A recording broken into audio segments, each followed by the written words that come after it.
السلام عليكم ورحمة الله وبركاته، اخواتي وحبايبي، عاملين ايه؟ يا رب تكونوا بخير. يا جماعة، امبارح الفيديو اللي انا عملته في السلاكة دوت، الفيديو ده عمل صداع لناس. ليه عمل لكم صداع؟ كلمة الحق بتزعل؟ يعني انا عاوز افهم، هل كلمة الحق بتزعل؟ انا ربنا كرمني، عندي منصة بتكلم منها، عندي ناس بتتابعني، واجب عليا عشان اراعي ربنا في اللي انا بقوله لازم اوعي الناس، مش هضلل حد. انا يا جماعه مش هضلل حد، انا بتكلم في الصح، بتكلم في غيط الحمام في الصح. الصح اللي هو ايه؟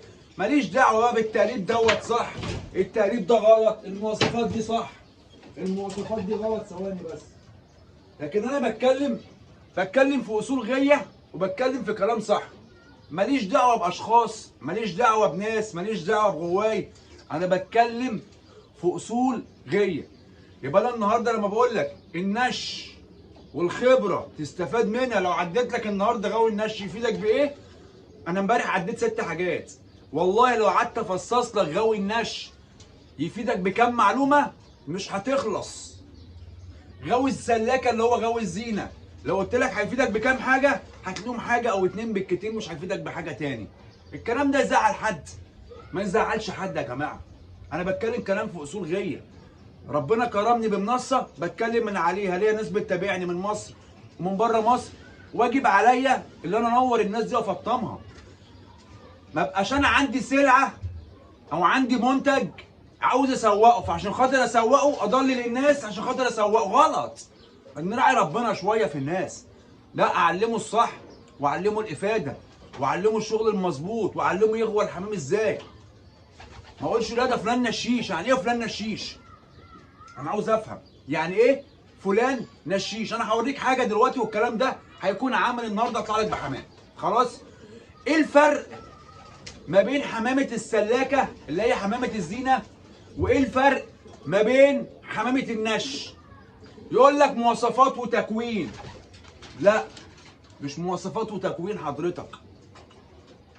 الفرق ما بين حمامه النش وحمامه الغيه، حمامه السلاكه، لا مؤاخذه، حمامه السلاكه وحمامه النش بتاعت الغيه. حمامه السلاكه تفرق عن حمامه الغيه في حاجه واحده بس. ايه هي؟ تكوين عظم بس. تعال اقول لك حمامه الغيه بقى تفرق عن حمامه الزينه بتاعت السلاكه في ايه؟ عصب، عضل، ذكاء، نصاحه، عطاره، متعه. لو عديت لك وركزت وقعدت لك بالورقه والقلم هقول لك دي هتفرق في دي قد ايه. طب انت هتقول لي دلوقتي تفرج، هتقول لي يا عم اللي انت بتقوله ده يعني حمامه النش تفرق عن حمامه الغيه السلاكه في التكوين بتاع العظم بس ما تفرقش في حاجه تاني خالص خالص خالص. وهوريك الكلام ده عملي، هوريك الكلام ده عملي. بص يا ريس، ده فرد حمام، ده فرد حمام انا بنش منه اهو، قبل اسود اهو، خدينه مظبوطين، مسلته ونفوخه مظبوطين اهو. لا مؤاخذه يا جماعه، بص، مسله ونفوخ، نفوخ ابلق، مش نفوخ صافي ولا نفوخ استرالي ولا حمام مركب ولا الكلام ده، لا. لمعان جتته وابشاته مظبوطه كويسه. فرد حمام عينه زيتي قاعده، اللي هو بتاعت عين اللبلق الاسود، عينه بتكون زيتي قاعده برضو علشان نوضحها للناس اهو. الكاميرا مش مبينه قوي معايا، معلش، عامله فوكس اهو. جدعان فرد الحمام ده كان تعبان، ها، عشان محدش يقول لك جفنه. هجيب لك النتايه، هجيب لك النتايه نتايته، عشان محدش يقول لك ده عم ده جفنه فرد حمام مجفن. هجيب لك نتايته اهي، ادي النتايه بتاعته اهي. بص النتايه اهي، شلحه العين موجوده اهو. ابلق اسود يكيفك، بس ما يكيفكش كتاجر ولا عندك منتج عاوز تسوقه، يكيفك كغاوي حمام.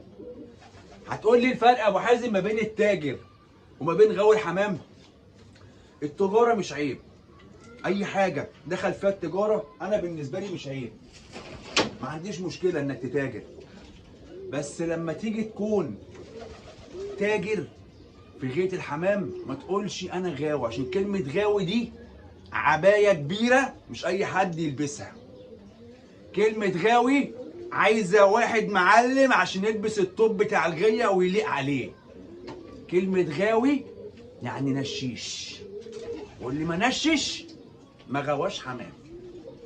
النهارده نسبه كبيره من الناس دخلت غايه السلكات، غايه الزينه، وهي لا تفقه شيء عنها في اي حاجه. فبدأ يتعلم، يقعد مع ده ويحفظ له كلمتين، ويقعد مع ده يحفظ له كلمتين، وده عينه كده، وده خده كده، وده عظمه كده، وده طوله كده، وده صندوقه كده. بس هاته في ارض الواقع في العملي وقول له الغيه دي انا عاوز اعمل فيها طريقه زغاليل، ابدا معاهم ازاي واخليهم يعملوا ايه عشان يشوطوا، واعمل معاهم ايه عشان يلموا، وامتى اخليهم ياخدوا مشاوير، وعاوز اجردهم، مش هيعرف يرد عليك ويعمل لك كده بالظبط. والله هيتنبل معاك يعمل لك كده. ليه؟ عشان هو ما غواش حمام. هو دخل الغيه دي علشان يشتغل على نفسه وينتج ويتصيط، وبعد كده يبدأ يبيع. ما هو سمع فلان بيبيع الفرد ب20 وده ب30 وده ب40، قال لك دي لحمه يا عم الحاج، لحمه خد لي منها 2 كيلو ولا حاجه. غايه الحمام دي مش لحمه، الغايه دي غايه مزاج يا جدعان. افيونه كده عند الغاوي. غاوي الحمام لو ما غواش الغايه دي من وهو صغير، لو غواه في الكبر ممكن يبطلها ويسيبها ويزهق منها ويسيبها. لكن لو غوتها من وانت صغير تفضل حتى الممات، ربنا يدينا ويديكوا طولة العمر، تفضل غاوي حمام. فالنهارده انت كمبتدئ، انا قلت لك في الفيديو اللي فات تجيب اسوس وازاي تنتج منها وازاي تنشي عيالها وتعرف الانواع. حته انك تعرف الانواع دي مهمه جدا، مهمه جدا. النهارده لما اقول لك مثلا انا ما عنديش برق خضر، ما عنديش، لما اقول لك النهارده اللبلق الاخضر شكله ايه؟ اللبلق الاخضر فرد حمام يعتبر هو العظم الخياري اللي فيهم. اي فرد ابلق ما عدا البنفسجي ليه خرجه عظم، اللبلق الاخضر هو العظم الخياري، عظمه يشكح من فوق وفاتح من تحت، مش ابيض. يعني انا شفت ناس بتتكلم على اللبلق الاخضر بيقول لك عظمه ابيض. نهارك ابيض. خد اللبلق الاخضر بيكون اقصر خد فيهم واعرض خد. اللبلق الاخضر عينه بيكون لونها زيتي، بس زيتي ايه؟ زيتوني، لون الزيتونه الخضراء. لون الابشاد ايه؟ لونها سماوي فاتح رايق، ما فيهوش اي نمش، ما فيهوش اي تبريص، ما فيهوش اي حاجه. في خطين اللي احنا بنقول عليهم دبك، اللي هم الخطين بيكونوا لونهم رصاصي مايل للسواد.